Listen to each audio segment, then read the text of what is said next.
Welcome to the Dish on Divorce. I'm Leanne Townsend. And I'm Jennifer Barkin.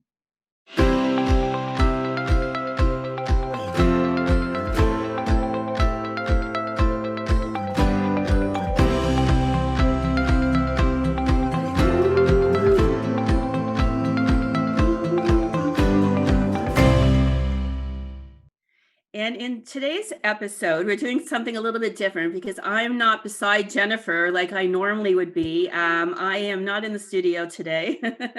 I'm recording from home. I wasn't able to get in there. But Jennifer, being the trooper she is, on a snowy Wednesday in late In April, April. she made the trek. So thank you to Jennifer for doing that. I'm excited because today on the show, we have a guest who I've known for, I don't even know how many years. It's been a long time. And I've always, really liked her. And we know each other on social media too, but we know each other from in person. And so my guest is Erika Brown. And Erika's here to talk about a topic that, is more and more common these days as people separate and remarry and have blended families. And so Erika is in the role, I guess you would say, of the wicked stepmother, although she's anything but wicked. Um, and she's here to talk about, what it's like being in that role, her experience with it. She's also a child of divorce, and she's actually writing a book as well on her experience in a blended family as a stepmother. So welcome to the show, Erika. Thank you for having me, Leanne. I'm really excited to share some of my experiences with you guys today. Well, thank you for Nice to being have here. you. And yeah. Why don't you start by just telling listeners a little bit about your background and your story and, why it made sense for us to have you on to talk about this topic? Okay, so like you had mentioned, I am a product of divorce from childhood. So my parents divorced when I was around a year and a half, and I grew up like in that situation pretty much. So my dad we were living in the Halifax area at the time, and my dad moved back to Ontario. So I grew up flying across Canada. I think I was 8 when I first started flying by myself to spend summers and Christmases with my dad. So I grew up like from a product of that. And then my parents both remarried. So I had step parents growing up as well. My stepmom came into my life super early when I was like 5, and my stepdad came into my life when I was around 10 or 11 years old. So I grew up with step parents. I grew up as a child of divorce. And then I met my husband when I was 20. So I was still in college, super young. He's 6.5 years older than me, but he already had a child from a previous relationship.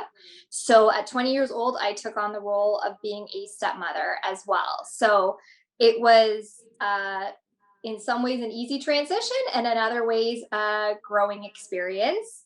But I definitely tapped into my childhood and my own experiences growing up to be a better stepmom, in my opinion. How old was your stepchild So when you he like was when you were 20 and you went into the relationship? so he was 4.5 when my husband and I started dating. Wow. And how long have you guys been together? So we've been together 19 years. Wow. Yeah. Do you have an hours baby? What's that? Do you have an hours baby or hours children now? Oh, hours. Oh, is that what we call it these days? Like That's the term. I didn't Yeah. know that this terminology. hmm No, we don't. We do not have kids of our own. Unfortunately, I've had struggles with infertility, and Oh, I'm sorry for asking you that question. oh, you don't have to apologize. Honestly, I understand it's a really sensitive topic nowadays, and everybody kind of has to tread lightly. I feel like it's not even appropriate to ask people if they want to have kids anymore. That used to be the common thing. People got married, and then you would say right away, "Oh, when are you having kids?" Like that was super normal, and now it's not okay to ask people that. I feel you But because 25 years ago I adopted my children. So clearly there was a reason, and people thought it was a free for all to ask me the most anything. intimate, personal things. Yep, 100%. And honestly, I've been fairly open about my journey. And I just have decided that um, For me personally, I don't want to go the fertility treatment route. That's not something I've ever felt like I wanted to do. Even before I started trying to have children, I never felt like that was going to be my journey. Possibly adoption. I'm still open to the possibility of that, but I'm also open to the fact that we just might not have more kids. And we've had an incredible experience raising my stepson. I'm so grateful that I got to have that, because some people don't ever get to experience being a parent at all. So what are some of the challenges that you've found, being in that step parent role? Because it is, being a parent is challenging, but I think being a step parent has a whole other set of challenges with it. So I would say the challenges of being a step parent in general would definitely be that you don't get to have the final say. So you, as a step parent, if you're a good step parent, you love them like your own, you treat them like your own. But when the day is done, they are not your own. They're not your children. You do not get to make final decisions. And depending on how invested you are in the relationship, that can be really hard. And then I would also say too, depending on your circumstances previous to the relationship. So if, let's say, you have two people and they come to the relationship both having children already, I think that's personally the best scenario you can get, because that person understands what you're going through, and they understand what you're going through and you understand what they're going through. And there's kind of a mutual understanding that the kids come first. Whereas if you're dating somebody that doesn't have kids from a previous relationship, it's really hard because you're always going to be number two. And I think that was a really hard thing for me, even with my history, my experience, was feeling like I was number two, because he was my number one, but I was his number two. And so that was something that I kind of had to just come to terms with and put my big girl panties on and be an adult. At 20 years old, that's kind of hard to do. You kind of are still growing up at 20 years old. But I think that those are the two hardest challenges, in my opinion.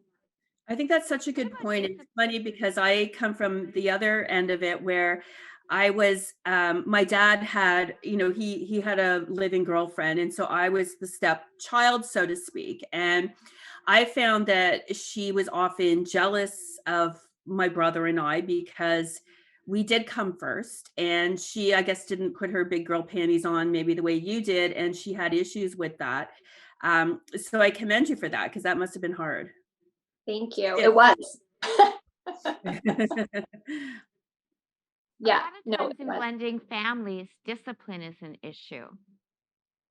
Who Yes. looks after discipline? Like, can you step in when he's not behaving, or do you have to step back and let your husband do the disciplining?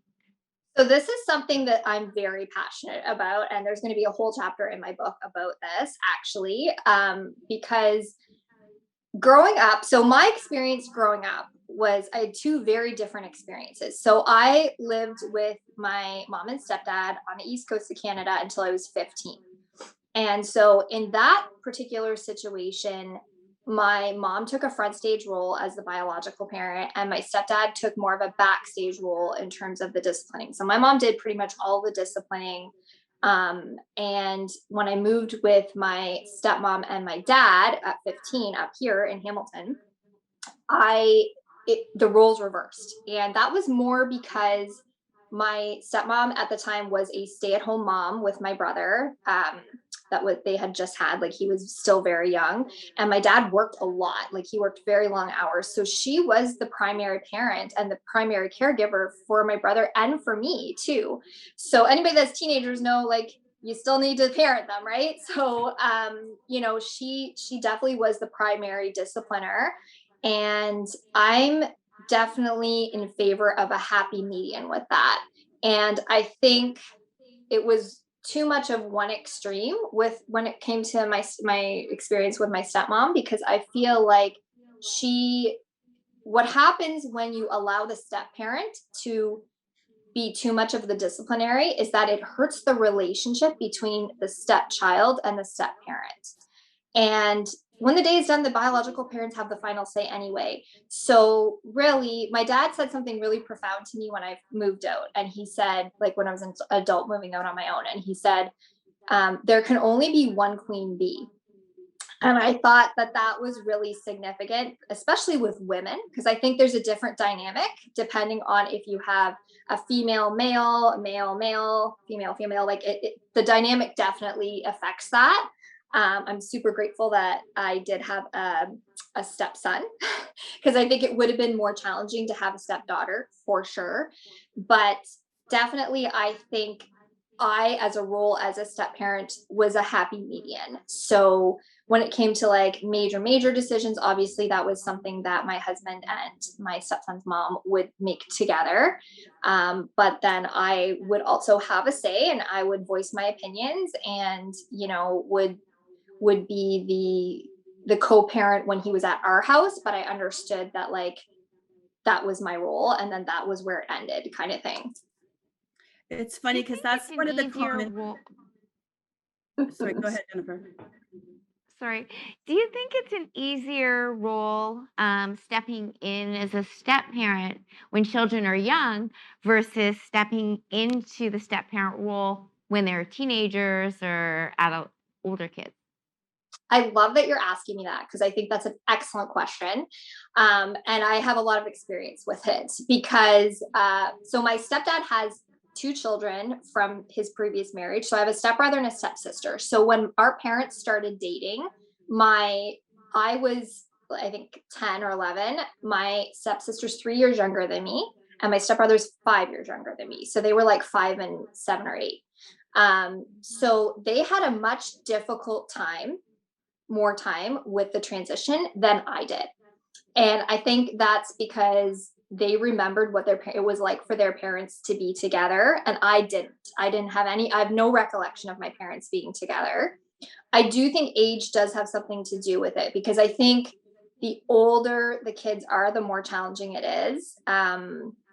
So I think I was also lucky that my stepson was so young. He was 4, because children are still very moldable. I would say like 5 and under is when they're still very moldable and very happy go lucky. Like I think children at that age are just really like go with the flow, happy go lucky. And I mean, unless there's some kind of trauma that goes on, if it's a relatively amicable divorce and there isn't any kind of trauma associated with it, then I think it's much easier when they're younger, for sure. I just wanted to go back to the discipline issue. It's interesting because I would have thought that in a lot of cases, really like the biological, not the parent, should be the one who does a lot of the disciplining, more, but the step parent still has to be in that role. But one of the common things I see happening with clients that I have is that it sort of goes into one of two situations where either the new partner is just very meddlesome and has very strong opinions on how everything should be done, and kind of ends up creating a lot of conflict with the child, between the parents, and that sort of thing.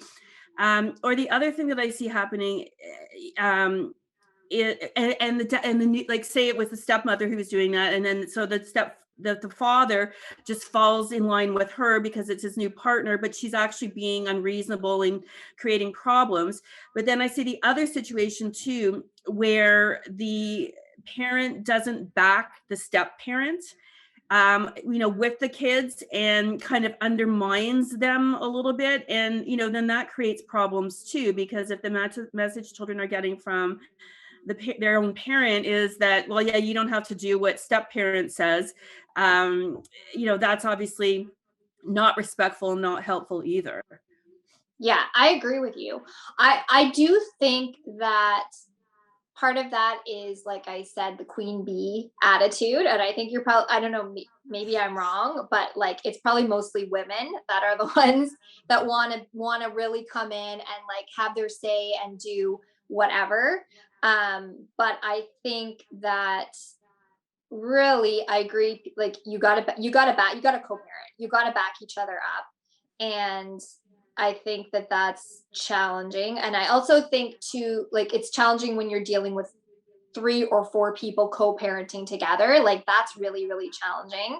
I was fortunate enough that I have always had a pretty good relationship with my stepson's mom. So that's obviously helpful. And it depends on, is there jealousy going on between, the two? Like, what were the circumstances behind the divorce? Like, all of those things, affect that. And as much as they shouldn't, and people should just put their big girl panties on and co-parent, people don't, right? Because people have their own emotional traumas that they're trying to, baggage that they're trying to deal with in those situations. So I think that makes it challenging for sure. I would think also that if the biological parents can be on the same page as much as possible with the idea of parenting, this is how we're going to raise our child or children, that makes it easier too, because you're not dealing with these are the rules at one house and these are the rules at the other house. So I think that makes it easier when everybody's just on the same page. I would agree with that, but one thing that, again, another statement, like, as I'm writing my book, I have all of these, because this book has been like literally 20 years in the making. So I have so many notes in different journals over the years of like, this has got to go in my book. This has got to go in my book. And one of the things that I have is that what happens at the other house is none of your business. To a level. I mean, obviously, if there's something, not good going on, then that's different, in terms of like, abuse or anything, like child abuse or anything like that. But in general, when it comes to general day-to-day and general parenting, you have to let it go, because you will literally drive yourself insane trying to control what's going on in the other household, and you have no control. And I'd say Leanne would even probably agree with me that even in terms of the law, you don't have a lot of control, Yeah. really, right? Like, what happens at the other house happens at the other house. And it's something I had to let go of, because we didn't really, there wasn't really a lot of things I didn't agree with anyway, but even little things here or there about like bedtimes, for example, or little things like allowing him to stay home from school, or something that I would be like, I probably wouldn't have done that. I could literally ruin my day, but I chose not to. After, you'll go through that a couple times where you'll get mad about something, and then you're like, is this worth my time, and is this worth my energy? And the answer is it's not, because you can't control it anyway. So you might as well just let it go and do the best you can when the kids are at your house, and be the best parent you can when the kids are at your house. And that's what's best for everybody involved. No, and that's such great advice, because that's what I see happening with a lot of families is they worry about the micro issues, like the bedtime, a child brushing their teeth 3 times a day versus 2 times a day, or, getting McDonald's, once or twice a week. And you're right, like the law does not care at all about a judge does not care, the courts do not care about that type of stuff. They care about negligence, they care about abuse. And short of those two things, they really don't care. And people get way too caught up in those micro issues. And kids are pretty resilient. Like they can go between houses and adjust. Yeah, the transition can be, I think any child, I know mine always misbehaved a little bit the first night they came back from dad's, and I think they did the same thing at his house just because they were adjusting. But that's not that big of a deal in the grander scheme of life. It's not. And honestly, like, just to give you an example, like, I remember I would be annoyed at bedtime. Like, bedtime was always a big thing, and it's like he would have more of a bedtime at our house because we could control that. But in terms of the other house, like, he wouldn't have necessarily a strict bedtime, and so that always really bothered me. My husband's a lot more chill, and it didn't bother him, but it bothered me. But you can't do anything about it. So after a while, I was just like, well, it is what it is. Yeah. Now, when I introduced you at the beginning, I referenced the wicked stepmother, which I think that's changing, but there is still kind of that, stigma from the Cinderella story, the evil stepmother or the wicked stepmother, and stepfathers don't seem to have that same negative portrayal. And so I just wanted to get your comments on that, and whether you think it's changing and how your experience has been with that stigma out there.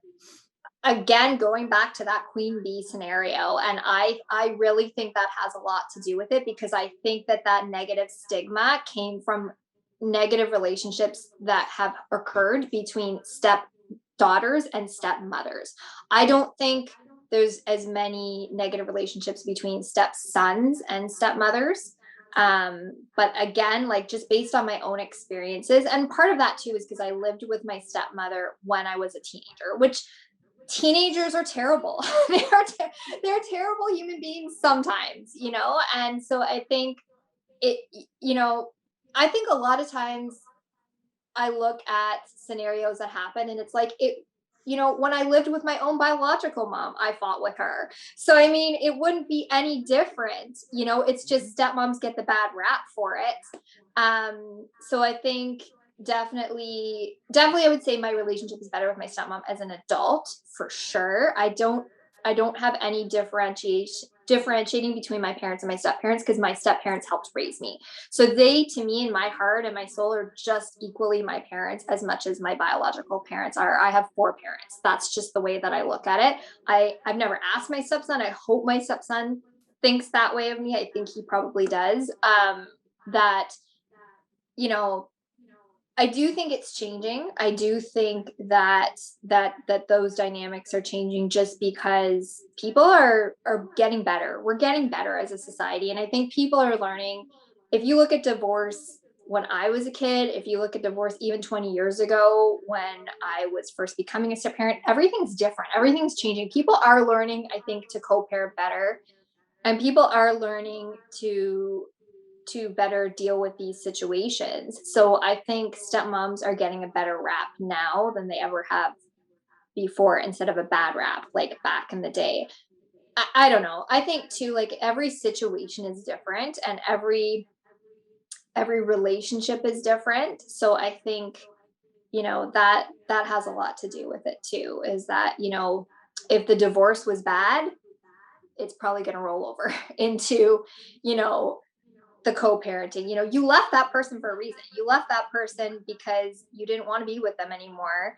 You didn't want to have any interaction with them anymore. But guess what? When you have kids together, it's not that easy. You have to continue to interact with each other. So I think that makes it difficult too, as well. For sure. How's Mother's Day handled with stepmoms and moms? I am What's so the glad best you way asked. to do that? I think that's such a good question. Like, I'm so glad that you asked that question, because it is different for everybody. I think, like, my friends that are step parents, I think have necessarily had different situations with it. But for me, if you look at me growing up, I don't ever recall being pushed to do anything for my step parents on Mother's Day or Father's Day. But I do recall there was a point where I just grew up a little bit, and like I think it was like 15 or 16, and I just independently on my own started doing things for my step parents on Mother's Day and Father's Day because I felt like that's what I wanted to do and continue that on into adulthood. Whereas with my own situation being a stepmom, I think the first year we were together, we'd only been dating for a few months, or we'd only been living together for a couple months or something like that when Mother's Day rolled around. So I didn't really have any expectations of anything. And so it came, it went, nothing was done really. And so, but I did bring it up because I mean, that is one thing about me. My husband will tell you if I'm not happy about something, I will let you, I will let you know. We have good communication when it comes to that. I don't just say nothing. I'm not passive aggressive. So I did say something about it. And I was like, you know, it would be nice to be recognized on Mother's Day because I do a lot for you guys. And so the next Mother's Day, it's actually really a sweet story. So the next Mother's Day, he had said to my stepson, you know, let's do something for Erika. What would you like to do? And so he was already on the computer writing like a letter to his mom. And so he had finished writing the letter and he's like, can I just give Erika the same letter? Because I want to say exactly all the same things to her. And I just thought that was like the sweetest thing. Of course, I cried. But I just thought that was really nice that he thought about me the same way that he thought about his mom. That That's is great. really nice. Can you tell us a little bit about the book that you're writing? So I have a name for it already. So it's going to be called One Step at a Time. And or sorry, not One Step at a Time. I was balancing back between two titles. I was originally going to call it One Step at a Time and A Step in the Right Direction. Sorry, is what it's going to be called. But Yeah, it's just going to be a book about my own experiences as a stepchild and then as a step parent and what I feel is the best methods for step parenting in general. That That sounds sounds great. amazing. I I'm hope it really helps. glad that you were on our show, Thank you. and your Well, thank story you is for having really interesting and I think helpful for our viewers too.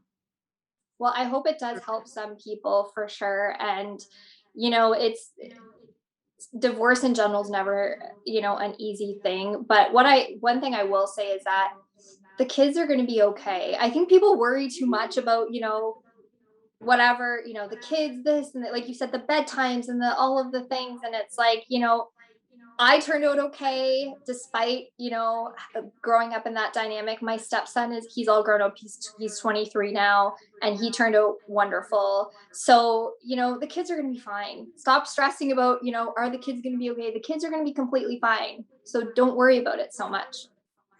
That's great advice. Thank you so much, Erika, for joining us. You're welcome. Thanks for having me.